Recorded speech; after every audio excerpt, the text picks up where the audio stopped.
책의 내용에 기묘할 만큼 개인적인 충격을 받았습니다. 그녀와의 앞일이 불투명한 것도 있어서 한동안 가벼운 중년 우울증 같은 상태에 빠졌어요. 나는 대체 무엇인가? 내내 그 생각만 했습니다. 하지만 아무리 생각해도 출구가 찾아지질 않아요. 같은 자리를 빙빙 맴돌 뿐이죠. 지금까지 즐겁게 해왔던 일들이 이젠 하나같이 재미가 없어요. 운동할 기분도 옷을 살 기분도 나지 않고 피아노 뚜껑을 여는 것조차 귀찮아요. 밥 먹을 생각도 들지 않습니다. 가만히 있으면 떠오르는 건 그녀 생각뿐이에요. 클리닉에서 환자를 대할 때조차 그녀가 떠올라요. 저도 모르게 그녀의 이름을 부를 뻔할 정도로요. 그 여자분과는 얼마나 자주 만나죠? 상황에 따라 완전히 달라요. 남편의 스케줄에 따라서 그것도 나를 괴롭히는 것 중 하나입니다. 남편이 장기 출장을 갈 때는 며칠을 연달아 만나요. 아이는 친정에 맡기거나 베이비시터를 쓰죠.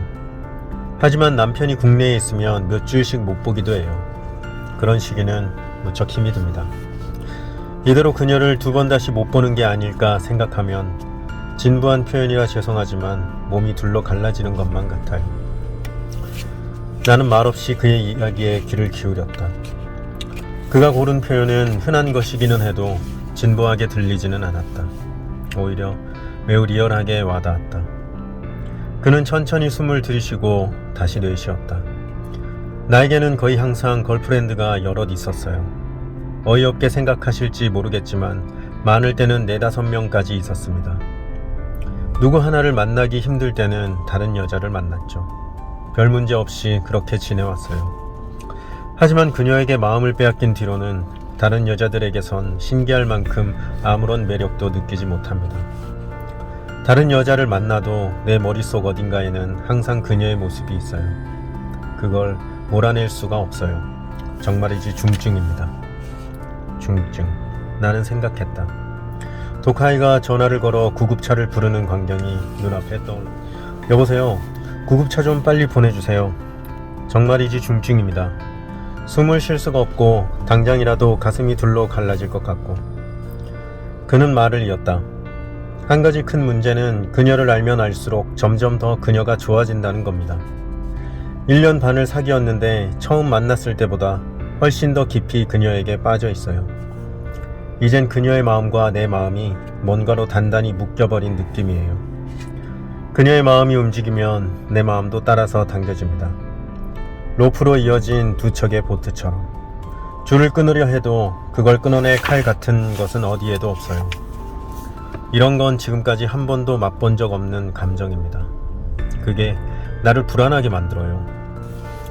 이대로 점점 그리움이 깊어지면 나는 대체 어떻게 될까 하고. 그렇군요. 나는 말했다. 하지만 도카이는 좀 더 실질적인 대답을 원하는 것 같았다. 다니무라 씨, 나는 대체 어떻게 해야 할까요? 나는 말했다. 어떻게 해야 할지 구체적인 대책까지는 잘 모르겠다. 하지만 이야기를 들어본 바로는 지금 당신이 느끼는 감정은 비교적 정상적이고 이치에 맞아 보인다. 사랑한다는 것은 원래 그런 것이다.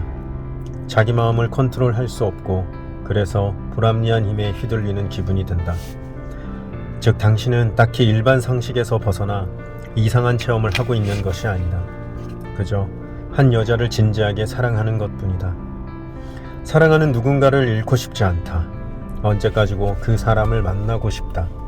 만일 못 만나게 된다면 그대로 세상이 끝나버릴 것만 같다. 그런 것은 세상에서 흔히 볼 수 있는 자연스러운 감정이다. 이상할 것도 특이할 것도 없는 지극히 일반적인 인생의 한 컷이다. 도카의 의사는 팔짱을 끼고 내 말을 다시 한참 생각했다. 좀처럼 받아들이기 힘든 기색이었다. 어쩌면 지극히 일반적인 인생의 한 컷이라는 말을 개념적으로 이해하기 어려웠는지도 모른다. 혹은 실제로 그것이 사랑한다는 행위에서 약간은 벗어난 것이었는지도 모른다. 맥주를 다 마시고 슬슬 일어설 즈음에 그는 남몰래 틀어놓듯이 말했다. 다니무라 씨, 내가 지금 가장 두려운 건, 그리고 나를 가장 혼란스럽게 하는 건 내 안에 있는 일종의 분노예요. 분노? 나는 조금 놀라서 말했다. 그건 도카이라는 인물과 전혀 어울리지 않는 감정인 것 같았기 때문이다. 무엇에 대한 분노죠? 도카이는 고개를 저었다. 나도 모르겠어요. 그녀에 대한 분노가 아니라는 건 확실합니다. 하지만 그녀를 만나지 않을 때, 만날 수 없을 때, 내 안에서 그런 분노가 고조되는 것을 느끼곤 합니다. 그게 무엇에 대한 분노인지 스스로도 잘 파악이 안 돼요. 하지만 지금까지 한 번도 느낀 적이 없을 만큼 격한 분노입니다. 방 안에 있는 것을 손 닿는 대로 모조리 창밖으로 내던지고 싶어져요. 의자든 텔레비전이든 책이든 접시든 그림 액자든 모든 것을. 그게 길 가던 사람 머리에 떨어져서 누가 죽건 말건 알 바 아니다 싶은 거예요. 어처구니 없는 얘기지만 그 순간에는 정말 그렇게 생각합니다. 물론 아직까진 그런 분노를 컨트롤할 수 있어요. 실제로 행동에 옮기지는 않아요.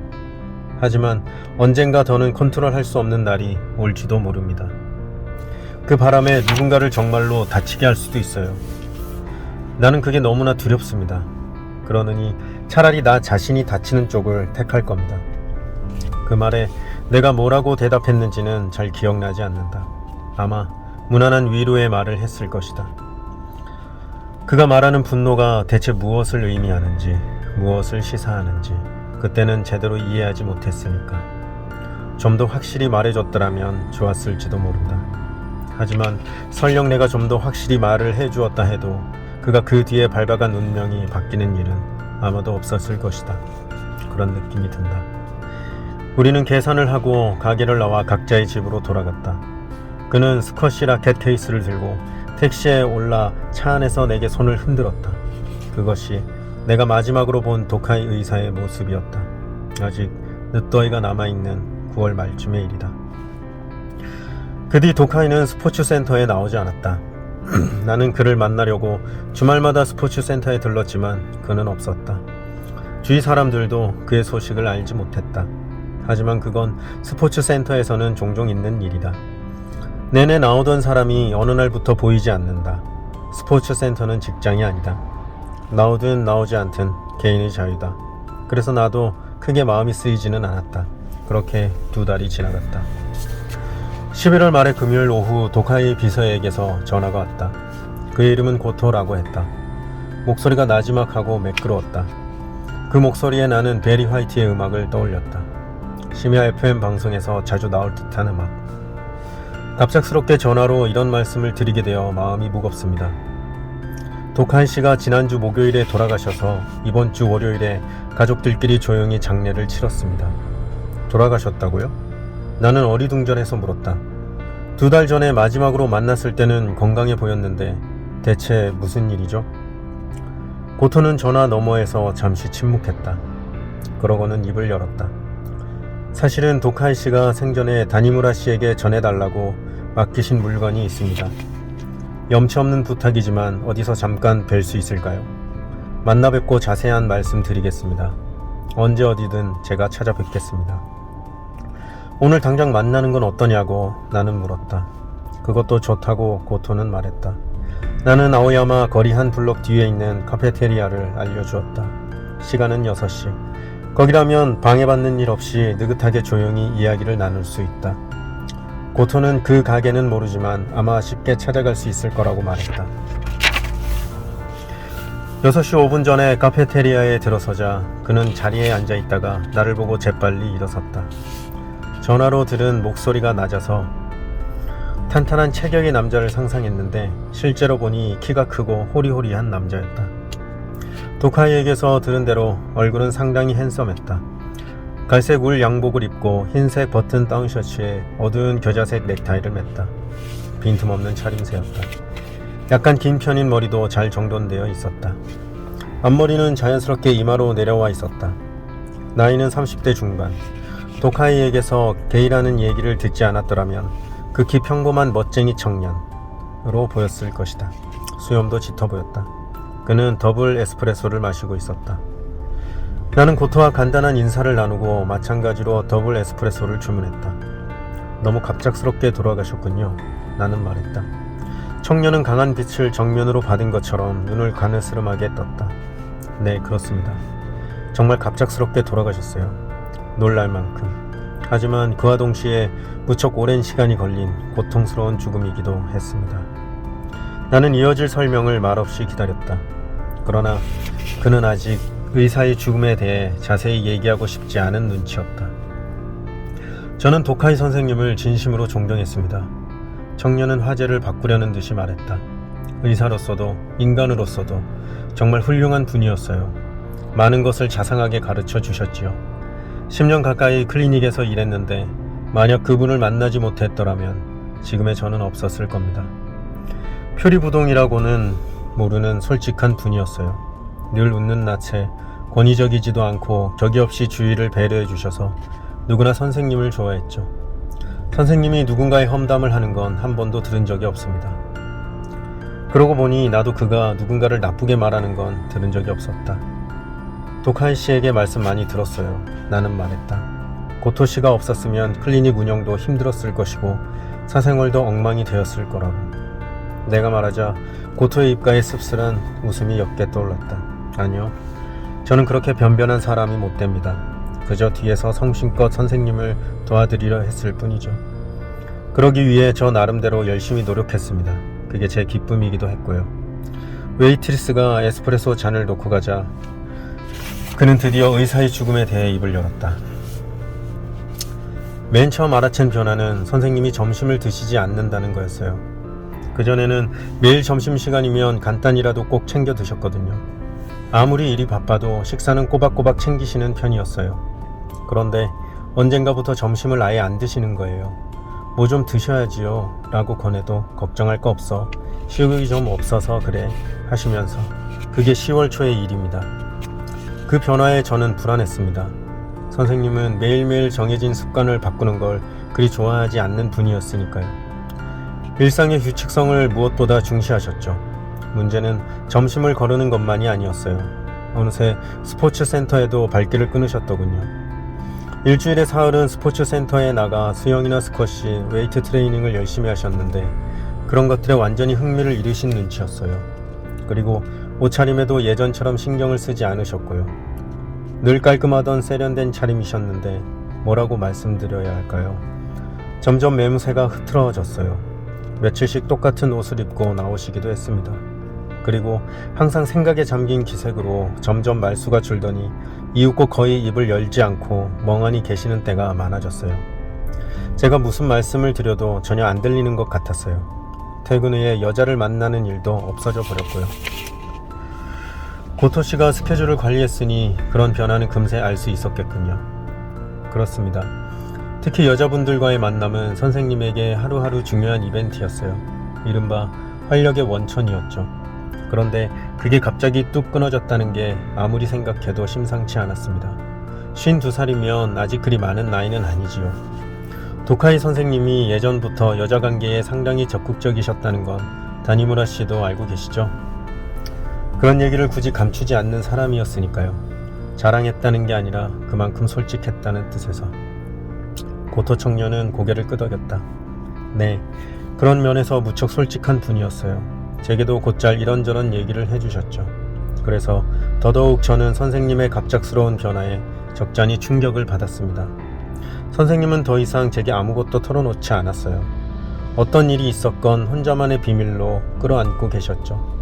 물론 여러 번 여쭤봤습니다. 무슨 안 좋은 일이 있으셨는지, 걱정거리라도 있으신지. 하지만 선생님은 고개만 저을 뿐 속내를 털어놓지 않으셨어요. 말씀 자체를 거의 안 하셨습니다. 그저 제 눈앞에서 하루하루 여의고 시들어갈 뿐이었죠. 변변히 끼니를 챙기지 않는다는 것도 명백했습니다. 하지만 저는 선생님의 사생활에 마음대로 발을 들일 수 없었습니다. 선생님은 싹싹한 성격이지만 사적인 영역에는 쉽게 사람을 들이지 않는 분이었어요. 오랫동안 개인 비서처럼 일했어도 제가 선생님 댁에 가본 건 단 한 번뿐입니다. 중요한 물건을 깜빡 잊고 오셔서 대신 가지러 갔을 때였죠.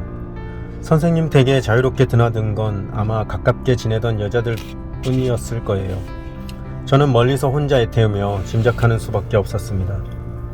고토는 그렇게 말하고 다시 한번 작게 한숨을 내쉬었다. 가깝게 지내던 여자들에 대한 체념의 심경을 표명하듯이. 하루하루 눈에 보일 만큼 여의고 시들어갔다고요? 나는 물었다.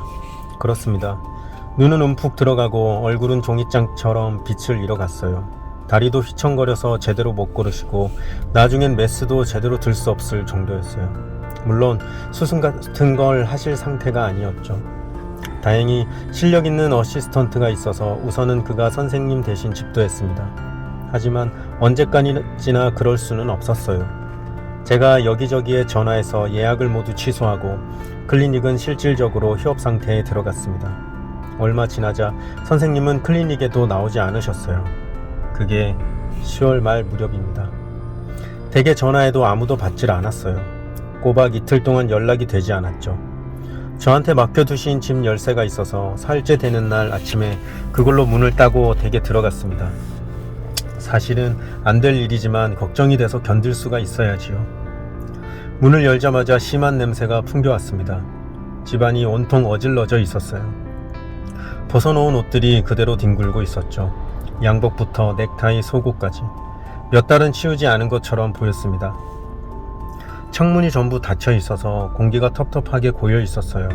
그리고 선생님은 침대에 꼼짝도 않고 조용히 누워 계셨습니다. 청년은 잠시 그 광경을 떠올리는 듯 했다. 눈을 감고 그리고 슬쩍 고개를 저었다. 그걸 본 순간 선생님이 벌써 돌아가셨나 했어요. 심장이 멎는 것 같았죠. 하지만 그건 아니었어요. 선생님은 여일대로 여인 창백한 얼굴을 제 쪽으로 돌리더니 눈을 뜨고 저를 지켜보셨어요. 이따금 눈을 깜빡이셨습니다. 미약하게나마 숨도 쉬셨고요. 다만 목까지 이불을 덮고 가만히 누워 계셨습니다. 말을 걸어봤지만 반응은 없었어요. 바짝 마른 입술이 마치 실로 꿰맨 것처럼 단단히 맞물려 있었어요. 수염이 길게 자랐고요. 저는 우선 창문을 열어 실내를 환기했습니다. 당장 응급조치를 취할 일은 없는 것 같았고 제가 보기에 고통스러워하는 기색도 없어서 일단 청소부터 하기로 했죠. 그 정도로 심각한 상태였어요. 여기저기 널브러진 옷가지를 주워 모아 세탁기로 빨 것은 빨고 세탁소에 보낼 것은 봉투에 넣어 정리했습니다. 욕실에 가 목욕물을 빼고 욕조를 닦았고요. 물때가 욕조 벽에 선처럼 끼어 있는 것을 보니 꽤 오랫동안 물이 그대로 고여 있었던 것 같았어요. 깔끔한 성격의 선생님으로선 있을 수 없는 일이죠. 정기적으로 부르던 하우스 클리닝도 끊어버리셨는지 가구마다 뿌옇게 먼지가 앉아 있었어요. 다만 의외로 주방 싱크대에는 오물이 거의 눈에 띄지 않았어요. 아주 깨끗한 상태였죠. 한참 주방을 안 쓰신 거예요. 생수병 몇 개만 굴러다닐 뿐 뭘 드신 흔적은 없었어요. 냉장고를 열어보니 뭐라 말할 수 없는 지독한 냄새가 났습니다. 안에 방치되어 있던 것이 죄다 상했더군요. 두부며 채소, 과일, 우유, 샌드위치, 햄 그런 것들이요. 전부 큼직한 쓰레기 봉투에 넣어 맨션 지하에 있는 쓰레기장으로 가져갔습니다. 청년은 빈 에스프레소 잔을 들고 각도를 바꿔가며 한참을 바라보았다. 그러고는 눈을 들고 말했다. 집안을 원래에 가까운 상태로 만드는데 3시간 넘게 걸렸던 것 같아요. 그동안 창문을 내내 열어둬서 불쾌한 냄새도 대충 가셨지요. 그래도 선생님은 여전히 입을 열지 않았어요. 제가 집안 여기저기를 오가는 걸 그저 눈으로 쫓고 있을 뿐이었죠. 여인신 만큼 두 눈이 평소보다 훨씬 크고 촉촉해 보였어요. 그러나 그 눈에서는 어떤 감정도 찾아볼 수 없었죠. 저를 바라보면서도 실은 아무것도 보고 있지 않은 거예요. 어떻게 말씀드려야 할까요? 마치 움직이는 것에 초점을 맞추도록 설정된 자동 카메라 렌즈처럼 그저 어떤 물체를 따라다닐 뿐이었어요. 그게 저든 다른 누구든 제가 그곳에서 뭘 하든 그런 건 이제 선생님에게 아무래도 상관없는 일이었어요. 정말로 슬퍼 보이는 눈이었습니다. 저는 그 눈을 아마 평생 잊을 수 없을 겁니다. 그 뒤에 전기 면도기로 선생님의 수염을 밀어드렸어요. 젖은 타월로 얼굴도 닦아드렸고요. 전혀 저항하지 않으시더군요. 뭘 하건 멍하니 따르기만 하셨어요. 그런 다음에 선생님의 주치의에게 연락했습니다. 사정을 설명했더니 곧바로 달려오셔서 진찰을 하고 간단한 검사도 했습니다. 그러는 동안에도 도카이 선생님은 전혀 입을 열지 않았어요. 감정이 담기지 않은 공허한 눈으로 지그시 우리 얼굴을 바라보았을 뿐이죠. 어떻게 말씀드려야 할까요? 이런 표현은 부적절한지도 모르지만 선생님은 이미 살아있는 사람으로 보이지 않았어요. 원래는 곡기를 끊고 미라가 되어 땅속에 파묻혀 있어야 할 사람이 채 번뇌를 떨치지 못해 미라가 되다 말고 지상으로 기어 나온 것 같았어요. 불경한 말이라고 생각합니다만 그게 그때 제가 느낀 그대로입니다. 이미 영혼이 없었죠. 그게 돌아올 가망도 없고요. 그런데도 신체 기관만은 아직 미련을 버리지 못하고 독립적으로 움직이고 있다. 그런 느낌이었습니다. 청년은 그쯤에서 몇 차례 고개를 저었다.